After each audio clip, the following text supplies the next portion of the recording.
So, Don, Iron Man 3. Yes. It's all about going back to basics, really, with the franchise, and it's about the man of Tony Stark rather than the machine of Iron Man, and your character, as a consequence, gets more of a level pegging. That's right. Than Tony.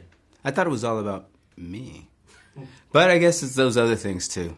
Yeah, I mean, it was nice to come back and be able to have more to do and really be able to dig into that character and the relationship between Rhodey and Tony. I mean, it comes in many respects as like a bromance, for want of a better word, a buddy movie. Yeah. It has that sort of feel to it, doesn't it? Yeah, it does, and you know, that's something that Shane obviously understands very well and comes from that genre. So to stuff that into this huge spectacle is a good tension, I think.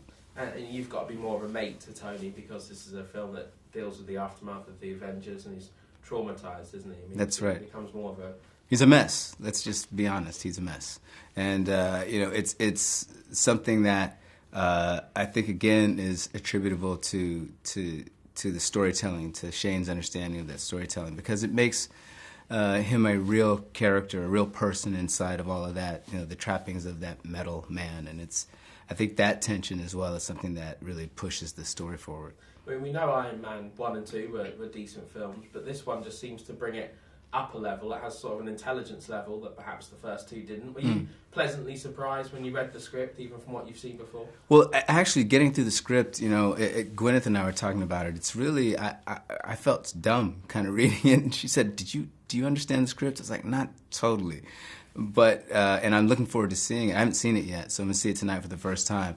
But it was, you know, it's very technical, and the storylines are very, you know, they're interweaving, and a lot of things are happening on a lot of fronts at the same time. So I'm interested to see how it all came together.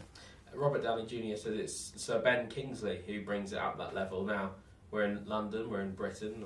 So he has to say that, of course. Yeah. You have to say that. I mean, I think as a knight, he can get you thrown in jail. I'm pretty sure. He can power. Definitely do some weird things. Yeah, something bad to you. But I mean, does having an actor of that gravitas and fame, does it sort of bring the movie up, as it were? Of course. I mean, and not just the, you know, it's an actor of his acumen. You know, it's not just hype. He's a great actor, and he really brings a lot to the part. And it was fun to have the opportunity to play with him. I wish we even had more to do together in the film, because getting to know him as a person has been a lot of fun, and it would be great to get to do more with him as an actor as well. I mean, if you haven't seen the film, you might not be able to have seen the twist with him yet. I'm spoiling it for you. Don't tell me anything that happens. I don't want to know. 6 years you've been with this cast and this family, as it were, to want of a better cliche. Is Robert Downey Jr. turning into Tony Stark, or was he always there? I think, you know, he's someone who is uniquely, you know, has a great resume to be the person inside of this Iron Man.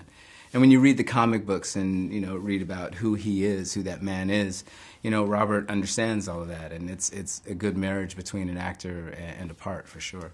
And, you know, it's not just one Iron Man in this film, there's two. There you are in all your splendour over there. Right. What was it like wearing that? I mean, like, you toyed with the suit, didn't you, before, but now it's your suit, really. Yeah. It's just a great feeling. It's actually not a great feeling. It's a very uncomfortable feeling. It feels sort of like, you know, you have an 80-pound turtle on your chest.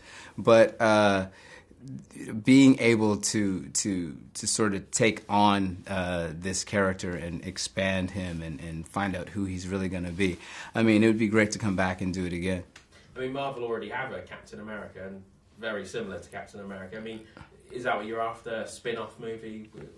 Well, look, it would be great to have the opportunity to take this character even further, and I think to sort of get him away from home base. You know, I envision a story where, you know, Rhodey is, you know, maybe even dishonorably discharged for being more affected by Tony, who, you know, sort of follows the beat of his own drum.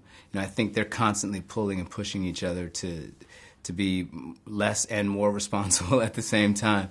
And it would kind of be, I think, nice to see Rhodey untethered a bit. Because the film has a very conclusive ending. I mean, in many ways, they could finish the Iron Man franchise here. I mean, do you think that's what they'd do, or do you think they will look at a spin-off? I mean, how do you think it will go from here? Well, this is the last one that Robert's, you know, is contractually obligated to do. I imagine if there was something that if someone wrote a script that was really interesting and we found ways to continue it and make it something that we thought the audience would be interested in and not just coming back and doing the same old thing again, maybe he could be convinced to come back. He's a new dad. I don't know. He's got a lot of time that needs to do something else, but, maybe. But Tony Stark's old news, right? It's all about Rhodey now. Like, we don't want an Iron Man 4 with Robert Downey Jr. I don't even know why we're talking about him, really. when you mention it. Rob who? Yeah. Exactly. On that note, lovely. Nice to meet you too.